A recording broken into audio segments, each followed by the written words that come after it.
자, 이번 시간에는 다양성자산의 적정 곡선에 대해서 몇 가지 기본적인 문제를 풀어보겠습니다.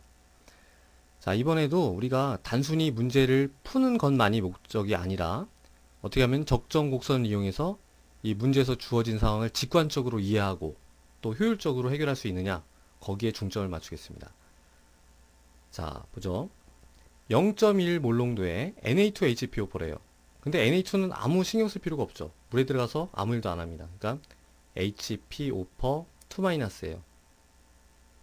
개신밀이랑 또 똑같이 0.1 몰롱도 NaH2PO4니까 역시 H2PO4-입니다. 자, 얘 10ml씩 섞어서 20ml를 만들었대요. 그때 pH가 얼마냐 이건데요.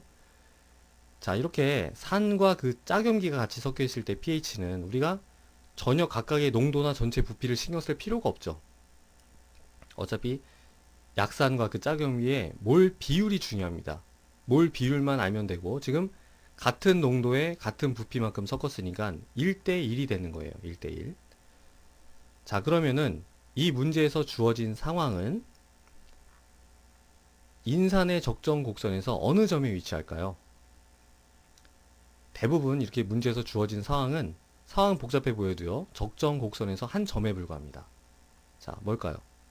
인산은 3양성자산이죠.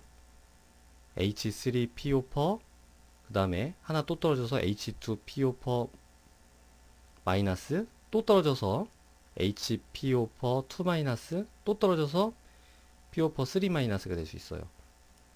자, 이렇게 3단계에 걸쳐서 H 플러스가 떨어질 수 있기 때문에 언덕이 이렇게 평평한 구간이 3번 나타납니다. 한 번, 두 번, 3번 나타나죠.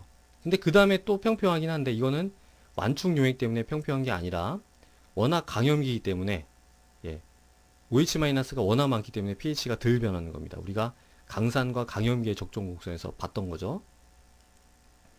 자, 지금 문제에서 주어진 상황은 어딘가요? 요게 pK1, 요게 pK2, 요게 pK3죠. 어디예요? 바로 여기입니다. 여기. 예. 자, pK1, pK2, pK3 우리가 뭐 표에서 보면 되죠. 2.1, 얘는 7.2, 12.3이에요. 자, 여기서는 뭐만 존재합니까? 여기서는 얘만 존재해요. 여기서는요? 얘랑 얘가 1대1로 존재합니다. pH는 pK1이 되죠. 요때는요, 제1당량점이라고 하고 이때는 얘만 존재합니다. 그리고 요때는요, 요 구간에서는 얘랑 얘가 같이 공존하고 요때 1대1로 존재할 때는 pH가 pK2입니다. 그리고 요때 제2당량점일 때는 얘만 존재하고요. pH는 당연히 pK2랑 pK3의 반이죠. 얘도 pK1하고 pK2의 반. 우리가 다 공부했던 거죠. 그리고 요때는 뭡니까? 얘랑 얘가 1대1로 존재하고 pH는 pK3. 이때는 제3당량점이라고 하고 얘만 존재하는 거예요. 자, 어때요? 얘랑 얘가 1대1로 존재하는 거니까 바로 pK2. pH는 7.2가 되는 거죠. 우리가 상황만 이해를 하면은 아주 쉽게 풀 수가 있습니다. 얘네들의 비율이 달라지든가 뭐 부피가 달라져도 그거에 맞춰 가지고 적정 곡선에서 점의 위치만 달라질 수가 있는 거니까 우리가 손쉽게 풀 수가 있습니다. 자, 그 다음 문제도 한번 풀어보죠. 0.1 몰롱도 인산이 있어요. 그거 10ml에다가 0.1 몰롱도 NaOH 15ml를 가했습니다. 자, 그러면 완충용액이 되는데 그때 뭐 얘랑 얘의 농도는 얼마고 완충용액 pH는 얼마냐? 자, 이것도 마찬가지예요.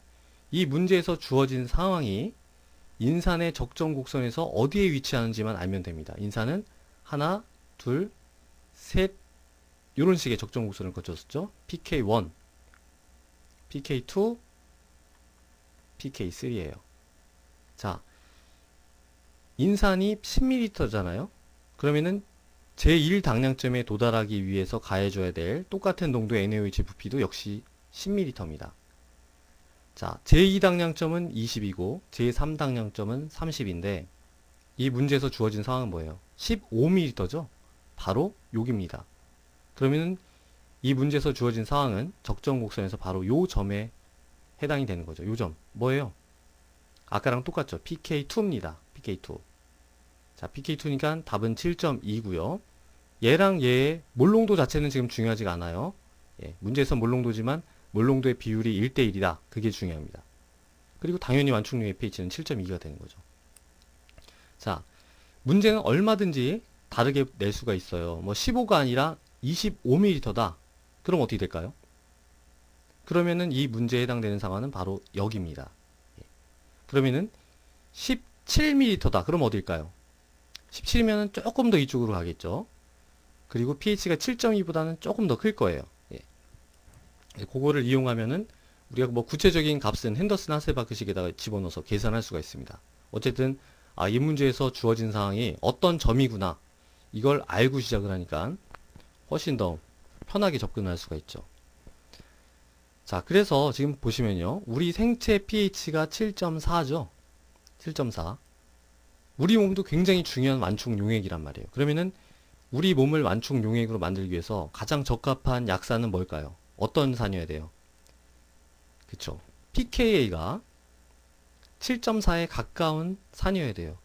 근데 그 중에서 가장 유력한 게 바로 이겁니다. 인산의 pK2. 인산의 pK2는요, 실제로 우리 몸에서 완충 용액을 구성하고 있어요. 얘랑 얘가 우리 몸에 굉장히 많습니다. 그래서 외부로부터 가해진 여러 가지 그 산이나 염기에 대해서 우리 생체 pH를 일정하게 유지시키는 그런 기능을 하고 있어요, 이미. 또 뭐가 있느냐면은 탄산의 pK2, 탄산의 pK1이죠. 탄산의 pK1도 6.36인데 뭐 7.4랑 좀 차이는 있지만 어쨌든 완충 용액으로 사용할 수가 있습니다.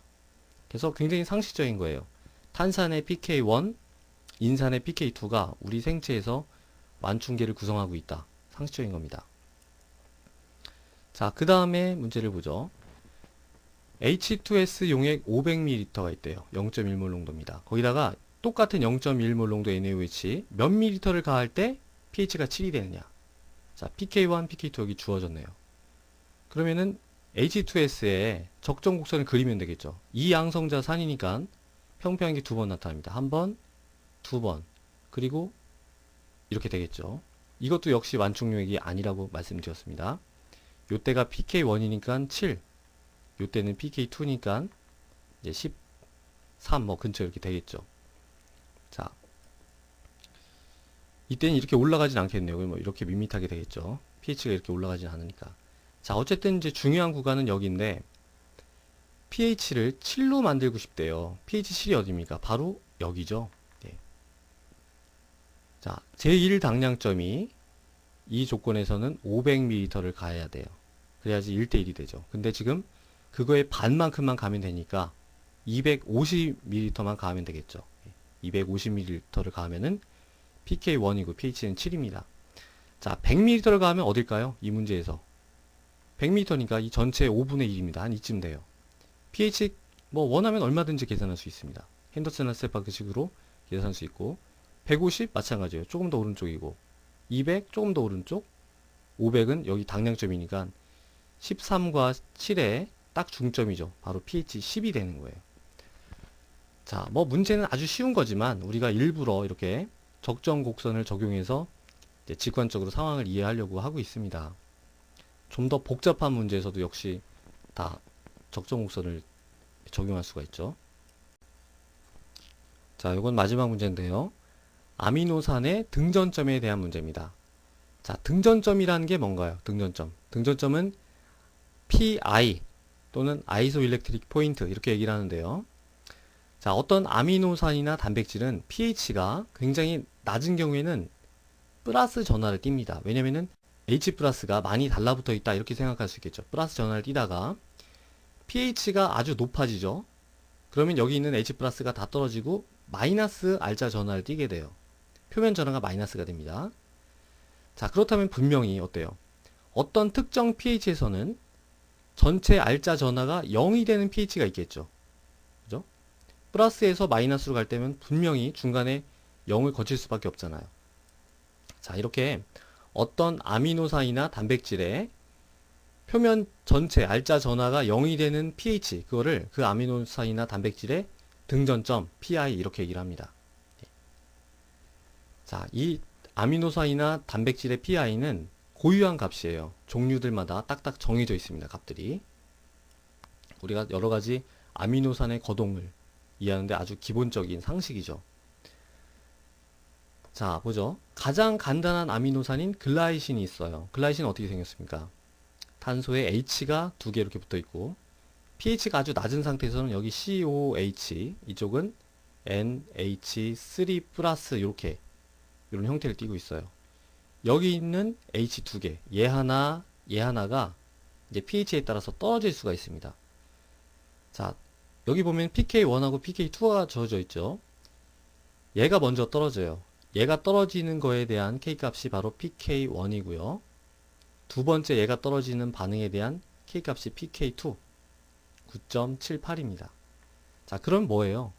결국 얘도 우리가 이양성자산 취급할 수 있다 이거죠. 예. 지금 pK1이 2.35, pK2가 9.78인 이양성자산인 겁니다. 그냥. 자, 그래서 이제 등전점을 찾아보고 그 다음에 각 pH에서 글라이신이 어떤 구조를 나타내는지 한번 그려봐라 이건데요. 간단한 문제입니다. 지금 얘는 이양성자산 취급을 할 수가 있으니까 언덕이 한 번, 두 번 이렇게 나타나겠죠. 자, 요때가 pK1, pH는 2.35입니다. 두 번째 평평한 구간은 pK2, 9.78이에요. 자, 이때는 어떤 형태로 존재하고 있나요? pH가 가장 낮으니까 지금 이 상태로 존재를 하겠죠. 요때는. 자, 그러니까 NaOH가 점점점 들어오면요. 뭘 먼저 떼어먹을까요? 어떤 수소가 더 잘 떨어져요? 당연히 pKa가 더 작은 얘가 더 잘 떨어지는 수소예요. 얘가 우선적으로 떨어집니다. 그래서 여기 오게 되면은요. 무슨 뜻입니까? 요게 제1 당량점의 반만큼이죠. 이거를 뭐 반당량점이다 이렇게 얘기를 하기도 하는데요. 여기에 이르려면은 얘를 지금 반을 떼어먹은 거죠. 예. 얘를 반을 떼어먹었으니까 반은 이렇게 존재하고 반은 어떻게 존재할까요? COO 마이너스 HH NH3 플러스. 아직도 얘는 안 건드렸어요. 이렇게 존재합니다. 자, 여기서는 얘랑 얘가 1대1로 존재하는 구간이에요. 그렇기 때문에 pH는 pK1이 되는 거죠. 자, 요때는 어떨까요? 요때 바로 제1 당량점인데 여기에 있는 H 플러스가 이제 다 떨어지는 순간이죠. 다 떨어지면 100% 뭘로 존재합니까? 바로 요 형태로 존재를 하는 거죠. 예. 근데 가만히 보세요. 얘는 알자 전하가 어때요? 자, 한쪽은 플러스를 띄고 있고 한쪽은 마이너스를 띄고 있지만 전체 알자 전하는 0이죠. 바로 요때 이 글라이신은 등전점에 도달을 한 거예요. 자, 그때 pH가 얼마입니까? 우리가 그때 계산했었죠. 요런 제1 당량점의 pH는 pK1과 pK2의 그냥 단순한 산술 평균이에요. pH는 6입니다. 6. 바로 글라이신의 등전점 PI가 6이다. 이렇게 얘기를 할 수가 있는 거죠. 자, 그 다음에 OH-가 계속 들어오면 이제 뭘 뜯어먹을까요? 여기에 있는 H+를 뜯어먹죠. 그러면은 HH에 얘는 이제 다 뜯어서 CO-로 존재하고 NH2랑 얘가 같이 공존을 합니다. 여기서는 얘랑 얘가 같이 1대1로 공존을 해요. 그래서 pH는 pK2입니다. 자, 그 다음에 여기에 도달하면 어떻게 될까요? 여기는 제2 당량점이죠. OH-의 개수가 원래 들어있던 알라닌의 개수보다 2배가 많은 거예요. 그러니까 하나 다 떼어먹고 그 다음에 두 번째도 다 떼어먹었으니까 전부 다 요걸로 존재를 하게 됩니다.